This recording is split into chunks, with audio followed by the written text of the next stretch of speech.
Hello student, मैं ममता कुमारी। आज हम लोग पढ़ेंगे 5 पेपर रियल एनालिसिस के बारे में। इसमें टोटल 3 ग्रुप होते हैं, group A, group B, group C. प्रत्येक ग्रुप से 4-4 क्वेश्चन पूछे जाते हैं।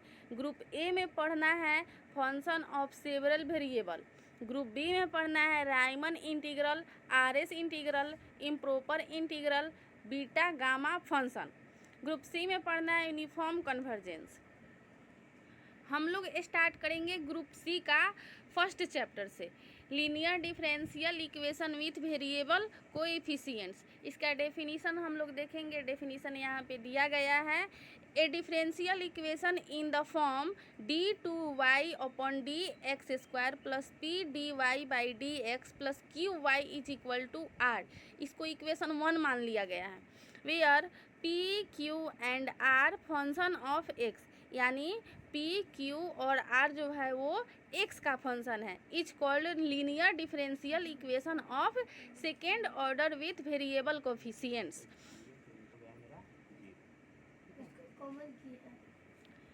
डेफिनीशन देखें, उसके बाद हम लोग इसका फर्स्ट टॉपिक देखेंगे, the complete solution in term of a non integral.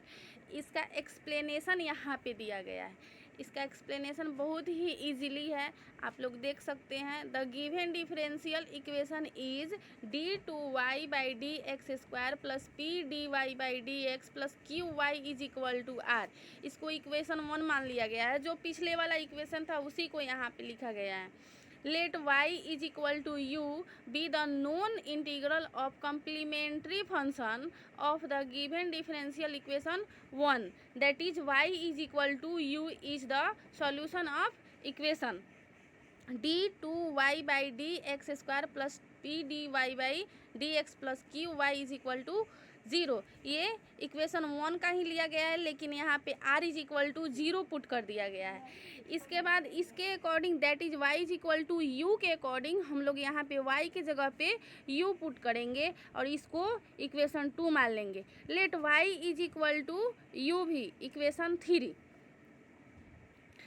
be the solution of equation 1। now differentiating 3 with respect to x, यानी इक्वेशन 3 को हम लोग x के रिस्पेक्ट में डिफ्रेंशिएट करेंगे तो dy by D x is equal to d you by D x into भी plus you into D भी बाई डी एक्स। इसको इक्वेशन 4 मान लिया गया है। अब फिर इक्वेशन 3 को ही एक बार और डिफरेंशिएट करेंगे x के रिस्पेक्ट में, ताकि सेकेंड ऑर्डर डेरिवेटिव का टर्म हमको मिल सके। यहाँ पे इक्वेशन 5 उसी का है।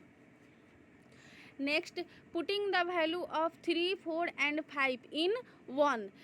इक्वेशन 3, 4 एंड 5 को 1 में पुट करने से हमको ये प्राप्त होता है d2u by D x square into भी plus 2 into D you by D x into D V upon D x plus you into D two V by D x square plus P into D you by D x into भी plus you into D भी by D x plus Q U R is equal to R. इसके आगे देख लीजिए, ऐसे इस तरह से किया गया है। एकदम एक्सप्लेनेशन इसका जो है बहुत इजीली है। उसके बाद u into D two V by D x square plus P U plus 2 D you by D x into D भी by D x is equal to R. Equation 6 मान लिया गया है। इक्वेशन 6 यहाँ पे मान लिया गया है। उसके बाद यहाँ पे इक्वेशन 7 देखिए, ये जो है इक्वेशन 7 जो है ऐसा वाला फॉर्म रहेगा तो इसको लीनियरली बोलेंगे। लीनियर है ये लीनियर फॉर्म में है, जेड इन लीनियर फॉर्म। इसके बाद है I F is equal to E के power integration X into D X. ये फार्मूला होता है। एक्स का वैल्यू ये है P plus 2 by U D you by D x into Z. ये एक्स का वैल्यू है। तो इसके आगे हम लोग इसको पुट करके इसका वैल्यू आई एफ का वैल्यू इतना आया 2 यू स्क्वायर ई के power integration P D X. Next है solution of 7 is Z into U square E के power integration P D x is equal to integration R by U into U square E के power integration P D x plus C1, जहाँ C1 constant term है। इसको आगे इसे भी के respect में डी भी बाई डी एक्स ऐसे करके इसका वैल्यू निकाल दिया गया है। डी भी इज इक्वल टू इतना कर दिया गया है। इसके बाद इसका इंटीग्रेशन निकाला गया है जिससे भी का वैल्यू इतना आया है। अब दोनों तरफ u से मल्टीप्लाई करने पर इसका वैल्यू इतना आया है, which is required general solution of equation 1। इसका यहीं तक क्लियर हुआ। इसके आगे का जो भी टॉपिक है वो नेक्स्ट क्लास में आप लोग को मिल जाएगा।